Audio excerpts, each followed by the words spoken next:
পৃথিবী পৃষ্ঠের অবস্থান নির্ণয় এই অধ্যায়ের একটি গুরুত্বপূর্ণ পার্ট বলা যায়, যেটা হচ্ছে তোমাদের ভূগোলের অঙ্ক, যেটা তোমাদের এবারই প্রথম আর কি। তো এই বিষয়টা খুবই অনেকের কাছে হার্ড বলে মনে হয়, তবে খুবই সোজা। কিছু নিয়মগুলো যদি আমরা ভালো করে জানতে পারি এবং মনে করে যদি রাখতে পারো, তাহলে তোমরা সহজেই কিন্তু অঙ্কগুলো করতে পারো আর কি। যে কোনো অঙ্কই তোমরা সহজেই সলভ করে নিতে পারবে, তবে শুধু কিছু নিয়ম আছে, সেই নিয়মগুলোকে তোমরা ভালো করে বুঝে নেবে।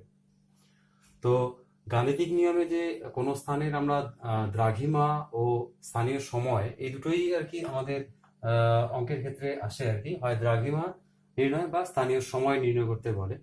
তো এই দ্রাঘিমা এবং স্থানীয় সময় নির্ণয়ের জন্য আমাদের কিছু গুরুত্বপূর্ণ বিষয় যেগুলো বললাম, সেই বিষয়গুলো আমাদেরকে জানতে হবে। এগুলো তোমরা ভালো করে মনে রাখবে।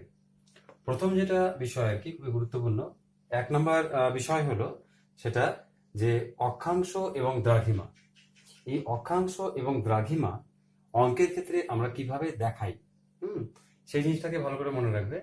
এখানে অক্ষাংশ এবং দ্রাঘিমা যেটা আর কি, সেই অক্ষাংশ দ্রাঘিমাকে আমরা কিছু চিহ্নের মাধ্যমে দেখাই। যেমন তোমরা জানো আর কি, ডিগ্রি।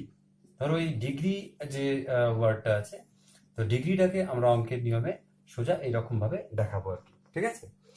তো এরপর ধরো আমরা আরেকটা জিনিস হলো মিনিট। এই মিনিট জিনিসটাকে আমরা সহজেই সিঙ্গেল একটা দাগ হিসাবে আমরা দেখাবো আর কি, মিনিট। এবং এর সাথে আরেকটা আছে, সেটা হচ্ছে সেকেন্ড। এই তিনটি বিষয়কে তোমরা ভালো করে মনে রাখবে। তিনটে এই সিম্বল, যেটা শর্টকাট ভাবে আমরা না লিখেও আমরা সিম্বল দিয়ে ইউজ করতে পারি আর কি, ঠিক আছে? তাহলে ডিগ্রির ক্ষেত্রে আমরা চিহ্ন ব্যবহার করছি, মিনিটের ক্ষেত্রে এই চিহ্ন ব্যবহার করছি, সেকেন্ডের ক্ষেত্রে এই চিহ্ন ব্যবহার করছি। বারবার বলছি যে অঙ্ক করার ক্ষেত্রে আমাদের যে নিয়মগুলো আছে, সেই নিয়মগুলো তোমাদেরকে ভালো করে মনে রাখতে হবে। এবার 2 নম্বর যে পয়েন্টটা আছে, সেটা হচ্ছে অক্ষাংশ এবং দ্রাঘিমার ক্ষেত্রে আমরা কি রকম ব্যবহার করি। অর্থাৎ ধরো যে বলা হলো 1 ডিগ্রি দ্রাঘিমা, তাহলে এই 1 ডিগ্রি দ্রাঘিমা মানে আমরা কি সময়কে বুঝছি? এখানে 1 ডিগ্রি দ্রাঘিমা সমান সমান আমরা বুঝি 60 মিনিট, এই সময়কে। সেম একইভাবেই 1 মিনিট যে সময়টা, এই 1 মিনিট সময় সমান সমান আমরা ধরি হচ্ছে 60 সেকেন্ড। এই দুটো মনে রাখবে। অক্ষাংশ এবং দ্রাঘিমার ক্ষেত্রে আমরা এইরকম ভাবে মানগুলোকে ব্যবহার করি, অর্থাৎ 1 ডিগ্রি সমান সমান 60 মিনিট এবং 1 মিনিট সমান সমান হচ্ছে 60 সেকেন্ড। হলো? এরপর নেক্সট হচ্ছে, বুঝতে পারলে সহজেই। আমি আবার বলছি প্রথম থেকে, অক্ষাংশ এবং দ্রাঘিমার ক্ষেত্রে ডিগ্রি, মিনিট এবং সেকেন্ড এই তিনটে জিনিস ব্যবহার করা হয়। সময় অক্ষাংশ এবং দ্রাঘিমার ক্ষেত্রে 1 ডিগ্রি সমান সমান আমরা 60 মিনিট ব্যবহার করি এবং 1 মিনিট সমান সমান হচ্ছে 60 সেকেন্ডকে ব্যবহার করি, ঠিক আছে? এইবার দেখো সময়ের ক্ষেত্রে, এটা তোমাদের জানাই আর কি, যে 1 ডিগ্রি সময়ের ক্ষেত্রে আমরা কি করি, যে সরি 1 ডিগ্রি না, 1 ঘন্টা আর কি। 1 ঘন্টা ইকুয়াল টু আমরা ব্যবহার করি 1 ঘন্টা সমান সমান হচ্ছে 60 মিনিট, বোঝা গেল? আর হচ্ছে 1 মিনিট সমান সমান কত ব্যবহার করছি আমরা, সহজেই জানো তোমরা, 60 সেকেন্ড, তাই তো? তাহলে সময়ের ক্ষেত্রেটা তো তোমাদের জানাই আছে আর কি, শুধু এই দুটো জিনিস তোমাদের আগে থেকে জানতে হলো আর কি। নেক্সট হচ্ছে আরেকটা জিনিস, এটা আমি আর বলছি না, সময়ের ক্ষেত্রে যেহেতু তোমরা জানোই, তাও বলে দিচ্ছি 1 ঘন্টা সমান সমান 60 মিনিট এবং 1 মিনিট সমান সমান 60 সেকেন্ড। এরপর 4 নম্বর একটা জিনিস গুরুত্বপূর্ণ, সেটা হচ্ছে জিএমটি, অর্থাৎ এখানে Greenwich mean time. Greenwich mean time আমাদের পৃথিবীর যে সময় আমরা নির্ণয় করি, সেটা হচ্ছে একটা প্রমাণ দ্রাঘিমা ধরে, সেটা হচ্ছে গ্রিনিচ মিন টাইম, অর্থাৎ গ্রিনিচের সময় দ্রাঘিমা ধরে, যেটার মান হচ্ছে 0 ডিগ্রি। এটা কিন্তু আমরা ব্যবহার করি শুধুমাত্র পৃথিবীর যে সময়, সমস্ত পৃথিবীর সময় নির্ণয় করা হয় গ্রিনিচ মিন টাইমের উপর নির্ভর করে।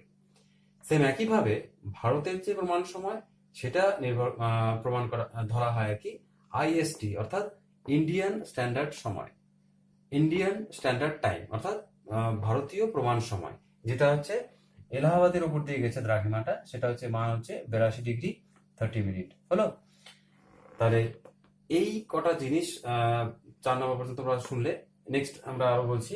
আরেকটা জিনিস মনে রাখবে, এখানে ইন্ডিয়ান স্ট্যান্ডার্ড টাইমের ক্ষেত্রে আর কি, যেটা বলছি আমরা, যে 82 ডিগ্রি 30 মিনিট যেটা বললাম, সেম আরেকটা অক্ষাংশ দ্রাঘিমা তোমরা মনে রাখবে, সেটা হচ্ছে কলকাতা দ্রাঘিমা, যেটা হচ্ছে 88 ডিগ্রি 30 মিনিট। এটা তোমরা হচ্ছে জাস্ট মনে রাখবে, ঠিক আছে? 88 ডিগ্রি 30 মিনিট।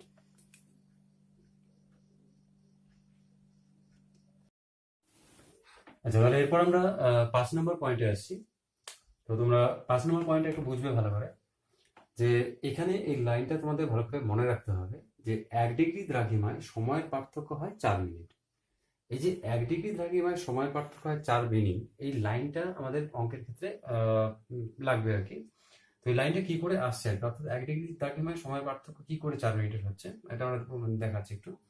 ধরো পৃথিবীর গোলাকার পৃথিবী, এই পৃথিবীর একবার পূর্ণ আবর্তন করতে সময় লাগছে হচ্ছে, এই গোলাকার পৃথিবীকে আমরা ধরছি হচ্ছে 360 ডিগ্রি। এই 360 ডিগ্রি একবার পূর্ণ আবর্তন করতে সময় লাগে পৃথিবীর হচ্ছে 24 ঘন্টা। 24 ঘন্টা এটাকে আমরা মিনিটে প্রকাশ করে নিচ্ছি, অর্থাৎ ইন্টু 60 যদি করি আমরা, 1440 মিনিট, 1440 মিনিট।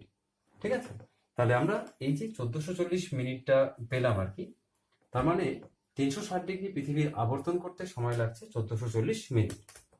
তাহলে 1 ডিগ্রি পৃথিবী 1 ডিগ্রি যখন সরছে, তার জন্য কত সময় লাগছে? 1440 মিনিট বাই 360 ডিগ্রি, অর্থাৎ 4 মিনিট। তাহলে বুঝতে পারলে যে 1 ডিগ্রি দ্রাঘিমায়, এই যে লাইনটা আমরা বললাম যে 1 ডিগ্রি দ্রাঘিমার জন্য সময় পার্থক্য কত হচ্ছে? 4 মিনিট। তাহলে এই লাইনটাই আমরা কিন্তু প্রমাণ করলাম, এই লাইনটা কি তোমাদের সমস্ত অঙ্কের ক্ষেত্রে কিন্তু লাগবে আর কি। ঠিক আছে, তাহলে এই লাইনটা ভালো করে মনে রাখবে যে 1 ডিগ্রি দ্রাঘিমায় সময় পার্থক্য হয় 4 মিনিট। একইভাবে অনেক ক্ষেত্রে আমাদের ব্যবহার হয় যে 1 মিনিট দ্রাঘিমায়, 1 মিনিট দ্রাঘিমায় সময়ের পার্থক্য হয়,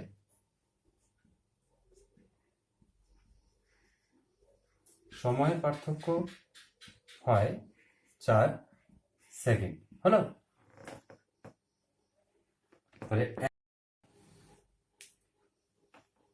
তাহলে 5টা পয়েন্ট তোমাদের বোঝানো হলো। এবার 6 নম্বর পয়েন্ট যেটা বলছি আর কি, সেটা হচ্ছে যে খুবই সহজ জিনিস।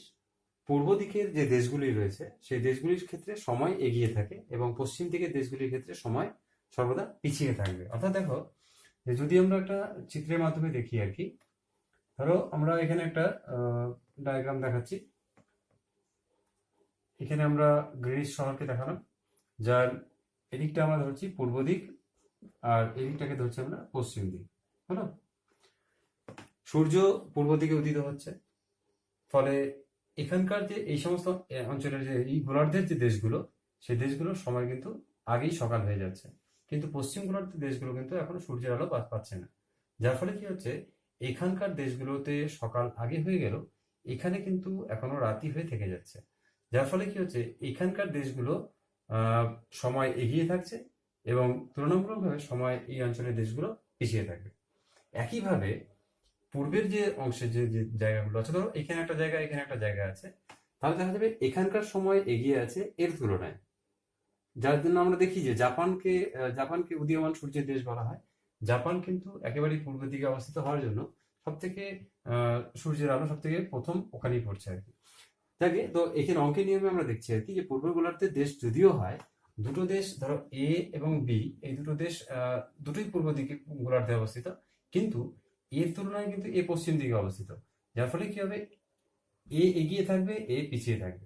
অর্থাৎ পূর্বের দিকের দেশগুলো হচ্ছে সময় সবসময় এগিয়ে থাকবে এবং পশ্চিম দিকের দেশগুলো সময় পিছিয়ে থাকবে। সেটা যদি এখানেও হতে পারে, সেটা এখানেও হতে পারে। বুঝতে পারলে? তাহলে দ্রাঘিমা ও সময়ের যে অঙ্ক আমরা দেখছি আর কি, তো প্রথমেই তোমরা হচ্ছে তথ্যগুলো তোমরা জানলে যে কি কি তথ্যগুলো তোমাদের দরকার আর কি অঙ্ক করার ক্ষেত্রে আর কি। এবার আমরা মূল বিষয়ে আসছি আর কি। তো অঙ্কের যে করার পদ্ধতি, সেক্ষেত্রে আমাদের 3টি নিয়ম জাস্ট তোমাদেরকে ভালো করে জানতে হবে। এই 3টে নিয়ম জানলে যে কোনো অঙ্ক আশা করি তোমরা কোনো অসুবিধাই হবে না করার ক্ষেত্রে। প্রথম নিয়ম আর কি, একেবারে সোজা নিয়মগুলো, এইটা কিন্তু খুব ভালো করে মনে করবে এবং বুঝবে আর কি। আগের গুলো তো তোমাদের জাস্ট কিছু সিম্বল বা তথ্যগুলো তোমরা সহজেই বুঝতে পারবে। এই 3টে নিয়ম কিন্তু যে কোনো অঙ্কের ক্ষেত্রেই তোমাদের লাগবে, এই জন্য এইটা 3টা কিন্তু ভালো করে বুঝবে। খুবই সহজ নিয়মগুলো, এমন কিছু না খুব কঠিন। তো 3টি নিয়মের মধ্যে প্রথম যেটা আর কি, যে কোনো অঙ্কের ক্ষেত্রেই তোমরা প্রথমেই এই ছবিটা তোমরা এঁকে নেবে। জাস্ট আমরা এখানে দুটো দিককে দেখাচ্ছি, একটা হচ্ছে পূর্ব দিক, পূর্ব গোলার্ধ, এবং এখানে দেখালাম পশ্চিম গোলার্ধ, মাঝখানে 0 ডিগ্রি অর্থাৎ গ্রিনিশ শহরকে আমরা দেখালাম। তাহলে যে কোনো অঙ্কের ক্ষেত্রেই আমরা এই ছবিটা প্রথমে এঁকে নেব, যার ডান দিকটাতে আমরা পূর্ব দিক এবং বাম দিকে আমরা পশ্চিম দিক লিখে রাখলাম।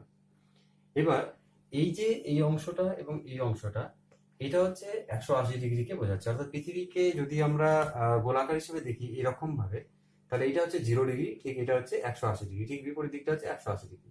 এটাকেই জাস্ট আমরা ফ্ল্যাট হিসেবে দেখাচ্ছি, তাহলে এটা 0 আর এটা হচ্ছে 180, 0 আর 180।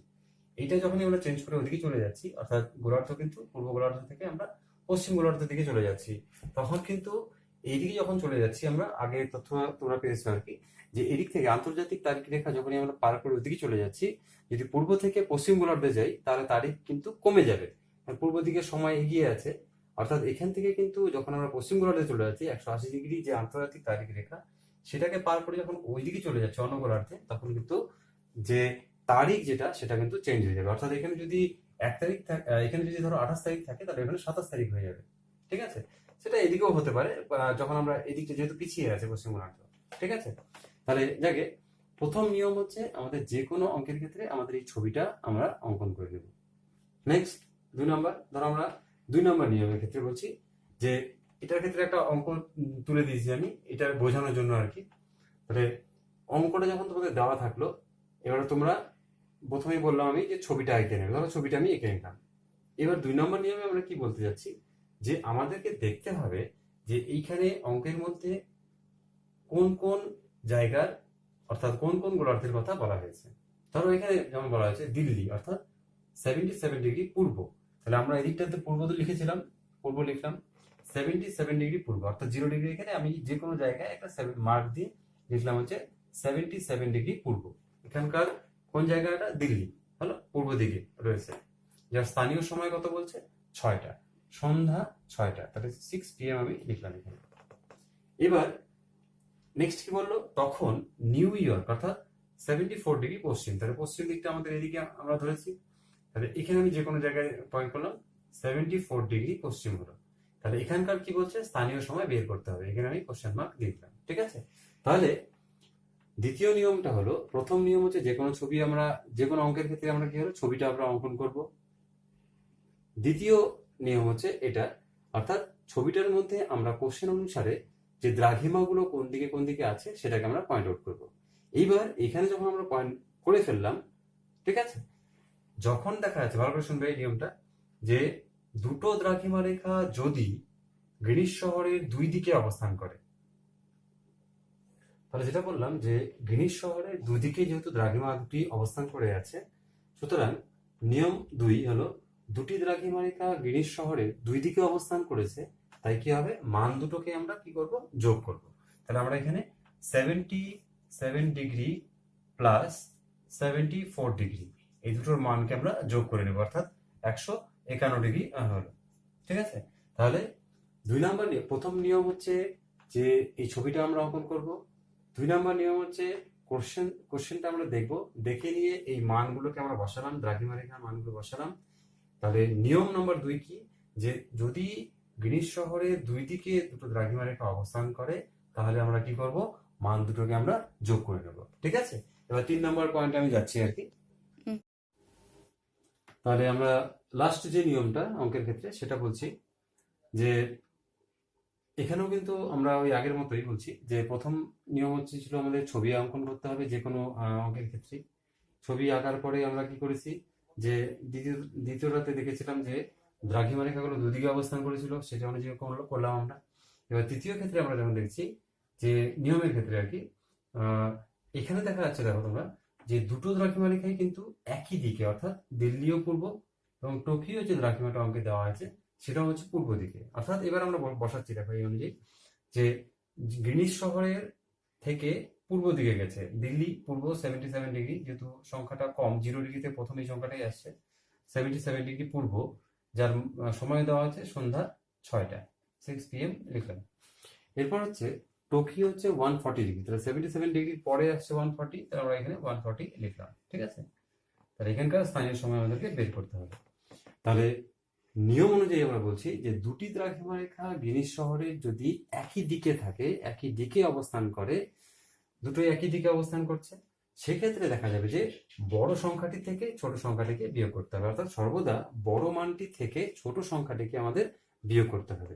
তাহলে আমরা সেই অনুযায়ী বসাচ্ছি 140 ডিগ্রি মাইনাস 77 ডিগ্রি। তাহলে এখান থেকে বিয়োগ করে আমরা পেলাম হচ্ছে পার্থক্য বেরোলো হচ্ছে 63 ডিগ্রি। ঠিক আছে, তাহলে এই যে দুটো দ্রাঘিমা রেখা যদি একই দিকে অবস্থান করে, সেটা এদিকেও হতে পারে আবার এদিকেও হতে পারে, যেদিকেই হোক সেক্ষেত্রে আমাদের কি করতে হবে, বড়টা থেকে ছোটটা আমাদের দ্রাঘিমা রেখার মানকে বিয়োগ করতে হবে। তাহলে আমি প্রথম থেকে আরেকবার বলছি আর কি, যে 1 নাম্বার যে নিয়মটা ছিল সেক্ষেত্রে আমরা দেখেছিলাম যে প্রথম যে কোনো অঙ্কের ক্ষেত্রেই আমাদের কি করতে হবে, এই ছবিটাকে আমাদের অঙ্কন করতে হবে, অর্থাৎ যে কোনো ছবি অঙ্ক আসুক সেক্ষেত্রে আমাদের এই ছবিটা এঁকে নেবে তোমরা। 2 নম্বর নিয়মে কি বলেছিলাম যে যদি গ্রিনিচ শহরের দুই দিকে এই দ্রাঘিমা রেখাটা অবস্থান করে, অর্থাৎ আগেটাতে আমরা বলেছিলাম যে দিল্লি হচ্ছে 77 ডিগ্রি পূর্ব এবং নিউ ইয়র্ক ছিল 74 ডিগ্রি পশ্চিম। তাহলে আমরা সেক্ষেত্রে কি করেছিলাম, দুটো দ্রাঘিমা রেখার মান যোগ করেছিলাম। তাহলে গ্রিনিচ শহরের দুই দিকে যদি থাকে তাহলে যোগ করতে হবে। এবং 3 নম্বর নিয়মে বলছি যে গ্রিনিচ শহরের যদি দ্রাঘিমা রেখার মান দুটি একদিকে অবস্থান করে, তাহলে এখানে দুদিকে ছিল যোগ করলাম, এখানে একদিকে আছে বড় থেকে ছোট সংখ্যাটি বিয়োগ করলাম। বাস এই 3টে নিয়ম তোমরা মনে রাখবে, অর্থাৎ ছবি আঁকবো, দুটো দ্রাঘিমা একদিকে দুদিকে থাকলে যোগ করব, একদিকে থাকলে বিয়োগ করবো, বাস এই 3টে নিয়ম।